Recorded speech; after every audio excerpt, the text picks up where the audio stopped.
الرحمن الرحیم السلام علیکم ورحمۃ اللہ وبرکاتہ۔ عزیز ناظرین و سامعین محترم، آج آپ حضرات کو وہ چند باتیں عرض کریں گے کہ جو لوگوں میں غلط رائج ہیں، غلط مشہور ہیں، جبکہ شریعت مصطفیٰ صلی اللہ علیہ وآلہ وسلم میں اس کا حکم موجود نہیں ہے۔ جیسے لوگوں میں ایک غلط بات رائج ہے، وہ یہ ہے کہ لوگ سمجھتے ہیں اگر کسی عورت کا شوہر فوت ہو جائے تو شوہر فوت ہو جانے کے بعد اگر وہ عورت اپنے گھر سے باہر قدم رکھ دے تو سمجھتے ہیں اس کی عدت جو ہے وہ ختم ہو جاتی ہے۔ ایسا ہرگز نہیں ہے۔ عورت کا اگر شوہر فوت ہو جاتا ہے تو اس صورت میں اس پر لازم ہے کہ اگر وہ حاملہ نہیں ہے، حاملہ نہ ہونے کی صورت میں اس کی جو عدت ہے وہ 4 ماہ 10 دن ہے، اور اگر وہ حاملہ ہے تو اس کی جو عدت ہے وہ وضع حمل ہے۔ جب تک بچے کی ولادت یا بچی کی ولادت نہیں ہو جاتی اس کی عدت جو ہے وہ جاری و ساری رہے گی۔ دوسری غلط بات جو لوگوں میں رائج ہے وہ یہ ہے کہ وہ سمجھتے ہیں کہ طلاق جو ہے وہ اگر کسی شخص نے 3 طلاقیں دے دی ہیں یا اس سے زیادہ طلاقیں دی ہیں تو وہ سمجھتے ہیں کہ طلاق کا کفارہ دے دینے سے طلاق ختم ہو جاتی ہے اور میاں بیوی اکٹھے رہ سکتے ہیں۔ ہرگز ایسا نہیں ہوتا۔ یاد رکھیے، طلاق کا کفارہ نہیں ہوتا اور میاں بیوی جو ہے وہ آپس میں اکٹھے نہیں رہ سکتے 3 طلاقوں کے بعد۔ 1 یا 2 ہوں تو پھر وہ اگر عدت کے اندر رہنا چاہیں تو بغیر نکاح کے رہ سکتے ہیں، اگر عدت گزر گئی ہے تو نئے نکاح کے ساتھ وہ میاں بیوی اکٹھے رہ سکتے ہیں۔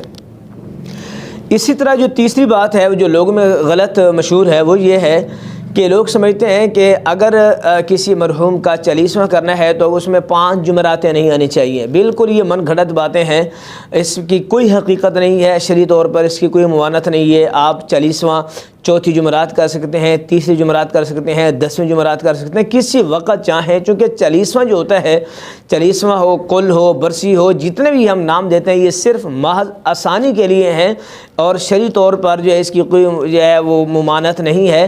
آپ اگر چاہیں تو 10ویں دن 40واں کر سکتے ہیں، چاہیں تو 20ویں دن کر سکتے ہیں، چاہیں تو 50ویں دن کر سکتے ہیں۔ یہ محض نام دیا جاتا ہے کہ یہ جی 40واں ہو رہا ہے۔ 40واں کا مطلب یہ ہوتا ہے، جب ہم یہ کہتے ہیں کہ جی یہ 40واں ہو رہا ہے، اس کا مطلب یہ ہوتا ہے کہ مرحوم کو دنیا سے پردہ کیے ہوئے وہ 30 سے 40 دن کے قریب گزر چکے ہیں، تو اس کے اثار ثواب کے لیے ہم نے یہ محفل رکھی ہوئی ہے۔ تو بہرکیف ہمارے کچھ اب مجھے بڑی حیرت ہوتی ہے جب یہ لوگ سمجھتے ہیں کہ جی قاری صاحب فلاں نے منع کر دیا ہے کہ آپ یہ 5 جمعرات ہو گئے، آپ 40واں نہیں کر سکتے۔ ساری من گھڑت باتیں ہیں، اس کا شریعت مصطفیٰ سے کوئی تعلق نہیں ہے۔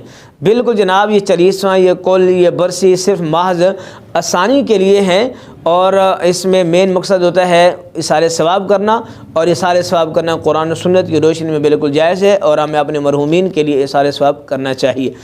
تیسری بات جو ہے وہ یہ کہتے ہیں کہ جناب اگر مرحوم کے لیے ہم نے کسی کو روٹی دینی ہے، وہ امام مسجد کو، غریب کو، کسی ہمسایہ کو روٹی کھلانی ہے تو کتنی روٹیاں دیں؟ 1 دیں، 2 دیں، 3 دیں، اور کیا دیں؟ بھئی اس بھی کوئی شرعی طور پر کوئی فرض یا واجب نہیں ہے۔ اگر آپ دینا چاہتے ہیں، کھانا کھلانا چاہتے ہیں کسی غریب مسکین کو تو کھانا کھلا دیں، اس میں بھی ضروری نہیں ہے۔ اور پھر ایک اور بھی بات سننے کو ملتی ہے، کہتے ہیں جی ہمارے جو مرحوم تھے اس کو یہ چیز پسند تھی تو یہ چیز دیں، یہ چیز ہمیں ہر حال دینی پڑے گی، اس کے علاوہ بھی دے سکتے ہیں۔ بھئی جو چیز چاہیں دے سکتے ہیں، اس میں جو ہے وہ پسند ناپسند کی بات نہیں ہے۔ آپ اللہ کے نام پر دیں، پیسہ دیں، کپڑے دیں، کھانا دیں، جو بھی دینا چاہیں، اللہ کی بارگاہ میں اس کا ثواب ملے گا۔ بہرکیف یہ ضروری نہیں ہے کہ مرحوم کے لیے 1 روٹی دی جا سکتی ہے، 2 نہیں، 2 دی جا سکتی ہیں، 3 نہیں، یہ ہرگز ایسی باتیں شرعی طور پہ نہیں ہیں۔ چوتھی بات یہ ہے کہ لوگوں میں جو مشہور ہے کہ جناب بلال حبشی رضی اللہ تعالی عنہ نے اذان نہیں دی تھی تو سورج طلوع نہیں ہوا تھا۔ یہ بات من گھڑت ہے، اور اس کا بھی شرعی طور پر ہمیں قرآن و سنت میں اس کا واضح ثبوت نہیں ملتا۔ یہ لوگوں میں غلط رائج ہو گئی ہے بات، اور لوگوں نے غلط جو ہے وہ مشہور کر دیا تھا۔ ایسی صورت بھی نہیں ہے کہ بلال حبشی رضی اللہ تعالیٰ عنہ نے اذان نہیں دی تو سورج طلوع نہیں ہوا، ایسا ہرگز نہیں ہے۔ اسی طرح یہ جو قوالی آپ سنتے ہیں جس میں لکھا ہوتا ہے، سنتے ہیں کہ جناب دماد مس کلندر علی دا پہلا نمبر، علی کا پہلا نمبر نہیں ہے، علی کا چوتھا نمبر ہے۔ اہل سنت کے نزدیک مولا کائنات رضی اللہ تعالیٰ عنہ وہ آپ چوتھا خلیفہ ہیں، اور یہ پہلا خلیفہ جو جناب صدیق اکبر رضی اللہ تعالیٰ عنہ کی ذات بابرکات ہے۔ اسی طرح ایک اور بات جو لوگوں مشہور ہے کہ جناب اویس قرنی رضی اللہ تعالیٰ عنہ نے دانت توڑوائے تھے رسول اللہ صلی اللہ علیہ وسلم کی محبت میں، کہ آپ کی محبت میں آ کر 32 کے 32 دانت توڑوا دیے ہیں۔ اس کی بھی کوئی حقیقت نہیں ہے۔ یاد رکھیے یہ شرعی طور پر جائز نہیں ہے کہ آپ جو ہے وہ اپنی چیز کے مالک ہی نہیں ہوتے۔ ہاں نبی پاک صلی اللہ علیہ وسلم پر ہماری جان بھی قربان، ہمارا مال بھی قربان، ہماری اولادیں قربان، ہمارا سب کچھ قربان ہے، مگر یہ جو لوگوں میں مشہور ہو چکا ہے کہ جناب اویس قرنی رضی اللہ تعالیٰ عنہ نے آپ نے نبی علیہ السلام کی محبت میں آ کر 32 کے 32 دانت اڑوا دیے تھے، اس کی شرعی طور پر کوئی ہمیں رہنمائی نہیں ملتی، لہٰذا لوگوں میں جو چیزیں غلط رائج ہو چکی ہیں ان کی کوئی حقیقت نہیں ہے۔ ہم تمام احباب سے گزارش کریں گے خدا را ایک غیر شرعی کام کو شریعت کے حصہ مت بنایا کریں۔ جب بھی کوئی کام کرنے لگیں یا کوئی روایت سنتے ہیں یا پڑھتے ہیں اس کی ایک اچھے عالم دین اور معتبر عالم دین سے رہنمائی ضرور لیا کریں، کہیں ایسا نہ ہو کہ غیر چیز کو ہم شریعت کا حصہ بنا دیں۔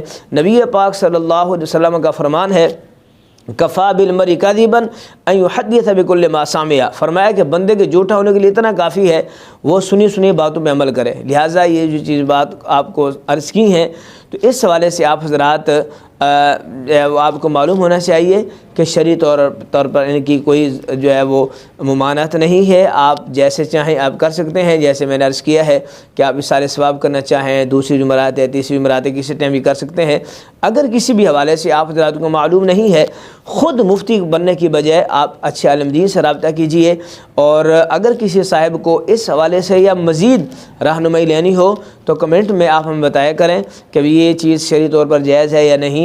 ہمارا واٹس ایپ نمبر موجود ہوتا ہے، آپ اس پہ رابطہ کر سکتے ہیں، تو انشاءاللہ تعالی ہم آپ کی قرآن و سنت کی روشنی میں رہنمائی کریں گے۔ اللہ تبارک و تعالی ہم سب کو قرآن و سنت کی تعلیمات پہ عمل کرنے کی توفیق عطا فرمائے۔ وما علیہ الا